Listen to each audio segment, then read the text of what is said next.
What is going on, everyone? Welcome to your 8th programming tutorial in how to make games in Java. And in this tutorial we're going to be talking about animation. Now, we already learned how to load images, and now that we have those images we can begin animating them. So the first thing we're going to do is kind of static animation, not really like moving things around on the screen, but taking a single image and animating it depending on different ways that the image looks. So for example, if I want to animate this face so it looked like a guy had his eyes open to a guy had his eyes closed, I would need to do some simple animation in Java. So here are my two faces, eyes open and eyes closed, and we're going to be swapping these images real quick to give the appearance of animation. So there are pretty much two different types of animation. This is called, well, I call it still animation. In the other animation where, like, if a ball was moving around on screen, that's what I call dynamic animation. I don't know what they call it, but you know. So let's go ahead and get started, because once I teach you the basics of this animation, the next one is going to seem a lot easier. So the first thing you need to do is import images so we can actually use those images, and import something called an array list. And if you don't know what an array list is, it's pretty much an array, but you can like add and delete elements a lot easier.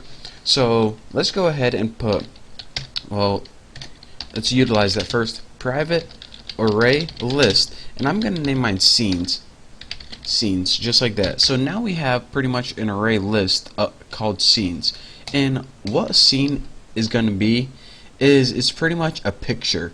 Every picture is a scene. So when that guy has his eyes open, that's a scene. When he has his eyes closed, that's another scene. So bam, that's all that is. So now you know.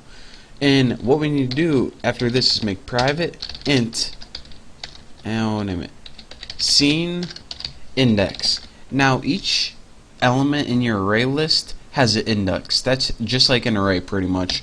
So in pretty much these are going to be the elements in this array list right here. So simple enough, easy enough so far. And now what we need is variables for two times. Private long movie time, and if you couldn't guess, this is going to be the actual time of your animation. We're going to keep track in this variable how long your animation has been running, and this is so we can test it against, you know, other stuff. But this is pretty much going to be the total time that your animation has been running, or your movie. And now let's go ahead and make private long total time, and this is just going to keep track of the total amount of time that's allowed your animation to play. And why do we need two different movie times? Because we're going to be comparing these. Pretty much where we're going to be saying, alright, if this movie time exceeds the total time, then we want our animation to start again, and we just don't want it to freeze. So that's why we need the two different variables right there.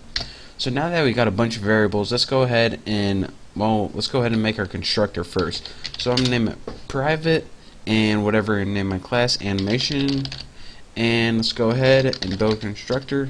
Let me make sure I spelled that right. Yep. And the first thing we're going to want to do, since this constructor is going to be called as soon as we create our class or object, let's go ahead and just reset everything to 0.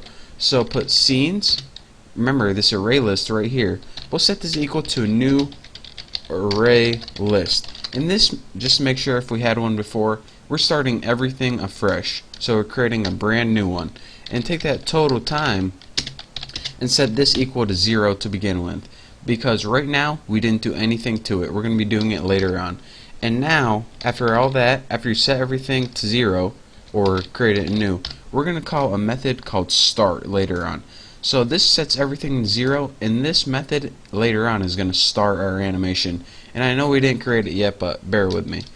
And let me just add a comment right here, just because I usually add a comment. Constructor. I probably spelled it wrong, but too bad. I just like to add a little comment above each of my methods, not only to tell me what they do in case I forget, but also when you're scrolling down your code and you have a bunch of methods, you can easily see where the methods are. So, you know, just a nice little coding tip right there. And after this, let's go ahead and make a method to add a scene to the animation. So what we're going to do is name public synchronized, and what synchronized means in Java is you can only run this method at a time. So if we had a thread that was able to run two methods at once, we would only want to run this one, and then when this is done, we can run the other one instead of running at the same time. And if you're like, alright, Bucky, why would you not want to run two methods at the same time? It's stupid. You're making your program go slower. Well, sometimes it's necessary, and this is because if you have two methods that like changed a number or changed a variable, then when one method ran and the other method ran at the same time, then you might have the output change variable in two different ways. One would set the number equal to 5 and one would set the number equal to 15. So if you have them synchronized, then you always know that they're going to wait for the other one. Then you have better control over your program. You'll see later on, but just name this method add scene, and this is going to take two parameters. Now we need two different pieces of information to add a scene to our animation or movie. We need an image to add because, you know, what face do you want to add? Eyes closed or eyes open? And now you need a time. So once you say, alright, I'm going to add this image, the time is how long do you want the image to appear on that screen? 1 second? 1 hour? So for my first one, I'd put something like add scene face 1, since that's the name of my face with my eyes open, and I'll put something like 0.2 seconds. So bam. And now let's go ahead and change that total time variable. So total time plus equals t. And why am I doing this? Every time I add a scene to total time, this total time is going to pretty much be the sum of all the individual scenes. So if I have 3 scenes for a second each, this total time is 3 seconds. So now we know our animation is only supposed to be 3 seconds long, and that way we can compare other times to it, and that way we have something steady to compare. And now what I need to do is, now that I got that total time, I actually need to add, well, you'll see, scenes, and this is pretty much, remember the array list we created out here.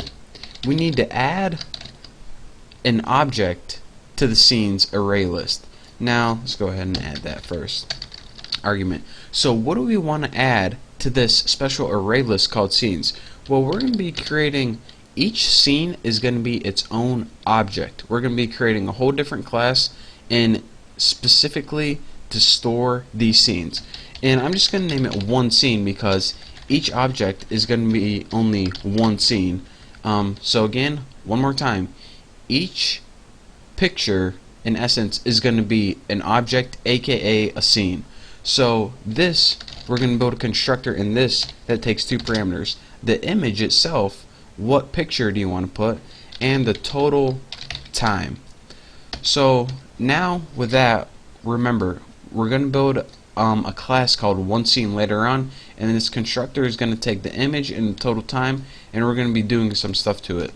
But for right now, every time you call this method add scene, it's going to change the total time to the appropriate amount, and it's also going to add a new element to the scenes array list. So if I had 3 pictures in here, this scenes array list would have 3 elements in it, and also it would create a new object, and this is just so we can use it later on.